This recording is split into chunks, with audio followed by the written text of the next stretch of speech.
What's your trauma story? Okay, so other than about 9 years ago, so I guess we're talking 2013, I lost my mother sudden. Turns out she was sick. She was very sick. She had problems with her liver. She had hepatitis, and she just had a lot of things going on.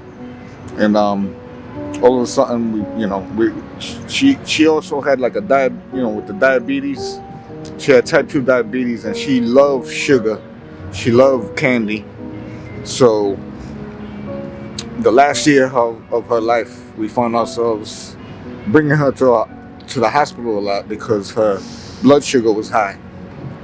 And then on one of the last times we took her there, they all of a sudden told us to start making preparations because it wasn't just type 2 diabetes. I guess she was keeping some of her ailments from the family. She didn't want us to worry.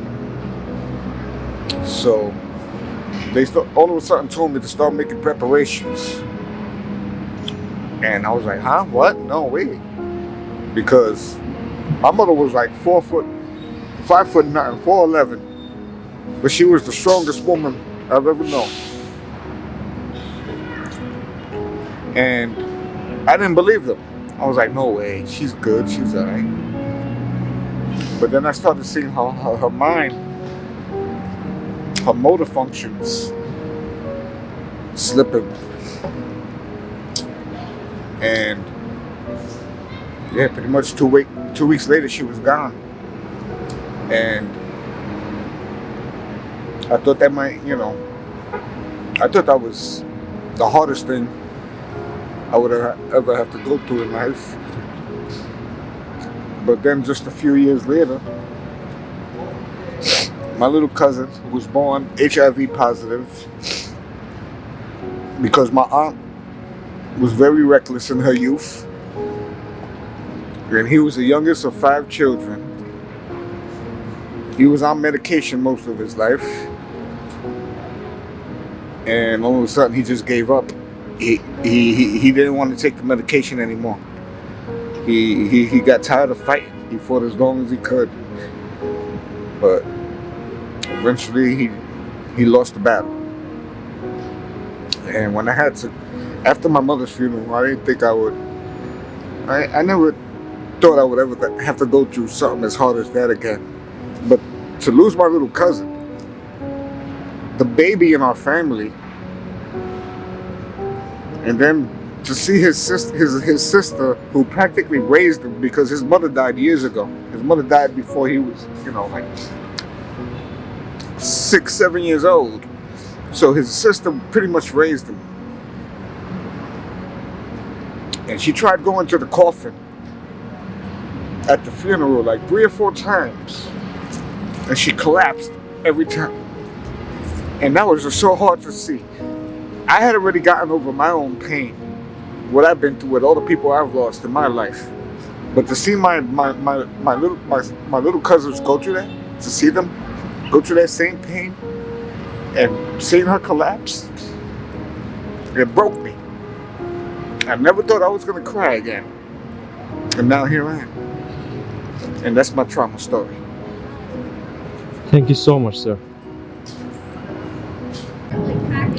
What is your trauma story? My trauma story? Well, it's a long story.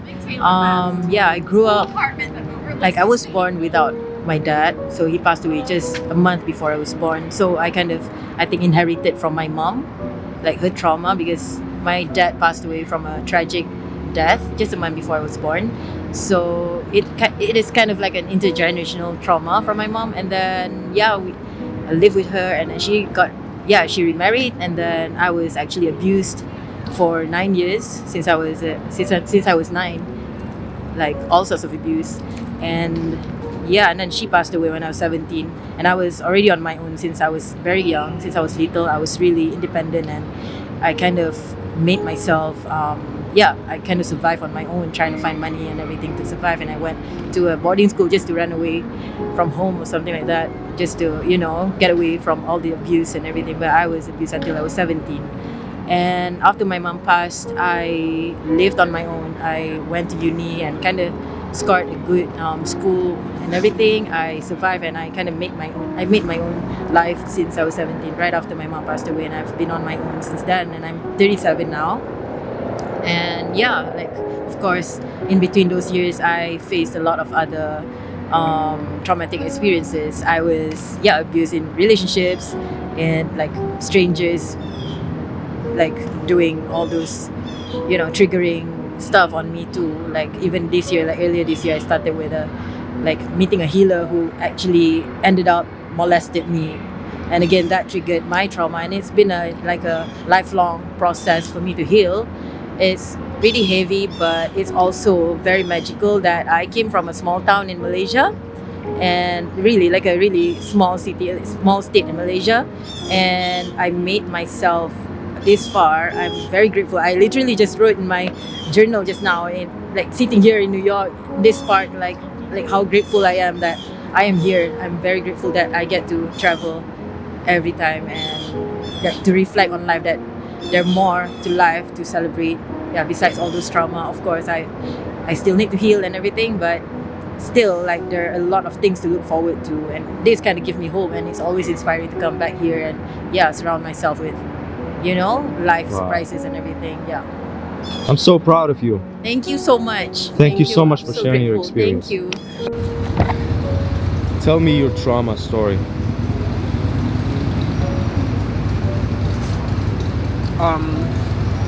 Well, a trauma that I experienced was an ectopic pregnancy. I didn't know I was pregnant at the time, and I was at work, and I just didn't feel right. I called my children's father, and I told him it wasn't right, that I needed him to pick me up. Something was not right. So I had went downstairs in the bathroom, and I just sat on the floor. And I prayed to God that whatever I'm going through, whatever this is, I pray, God, that you take care of it. When my children's father came, he had to carry me up the stairs. Now, mind you, I was in Manhattan by some of the best hospital. What he did, he took me to an urgent care center in the Bronx. When I got out the van, I collapsed on the floor. The next thing I know, they laid me out in the doctor's office, and they was asking me what day it is. So I was able to tell them the day. They said it's either an appendix ruptured or it's an ectopic pregnancy. They had an ambulance come, and I recall while I was in the ambulance, they was trying to find a vein. They couldn't even get a vein.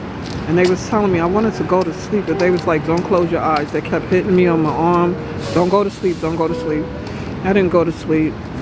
When I got to the hospital, they rushed me into the emergency room where they performed immediate surgery. I had to get 2 liters of blood because I was bleeding internally. And the fact of the matter is that I could have died for something that was so severe and serious. But one thing I kept was my faith in God. And I just asked him, I left it in his hands, I just asked him to get me through it. And I went through it. And it was crazy because they cut me like I had a cesarean. They cut me straight across. I had to get blood transfusions. I was in the hospital for a week in recovery. That made me just appreciate life more. I felt like I was given a second chance because a lot of women die from that. And the fact of the matter that I believe in a higher spirit. I believe in God because I was by some of the best hospitals, Cornell Medical Center, Manhattan, and here it is, we're going into the Bronx. I believe that when I laid flat, my blood pressure stabilized until I got back up, and that's when I collapsed. But I'm just grateful for life itself because I could have been gone, but I'm still here. Thankful to God. I lost a fallopian tube, but I also had another baby after that, so I'm very happy. Tell me your trauma story. Yeah, so when I was a senior in college, my dad died unexpectedly, and it was really difficult. When was this? This was in 2016, so just about 6 years ago. You miss him a lot? I do. And I volunteer with an organization called Experience Camps, which supports children who have lost a parent, sibling, or primary caregiver. And through that work, I get to feel connected to him, and then feel like I get to both learn from these kids who have experienced significant loss and undergone a lot of trauma, but also get to share kind of what I've learned and what's helped me. How was your relationship with him? We were really close. He was the best, and I missed him every day. Do you have a specific memory, the most beautiful memory that you have with him? Oh, that's a tough one. I would say any chance he got, he always did his best to make things special and remember things, whether it was a new favorite snack or a new hobby. And I would say most specifically, we loved having banana ice cream together. I'm going to ask you one last question. If you have a chance to meet him and spend one day with him, how would that day be, and what do you want to tell him? I would tell him everything that he's missed and how missed and loved he is, but that we were so fortunate to have him for as long as we did, and all the things he taught us have gotten my siblings and my mom and I all so far, and that we're all doing well, but as well as we can without him. Amazing. Thank you so much. Of course. Appreciate it.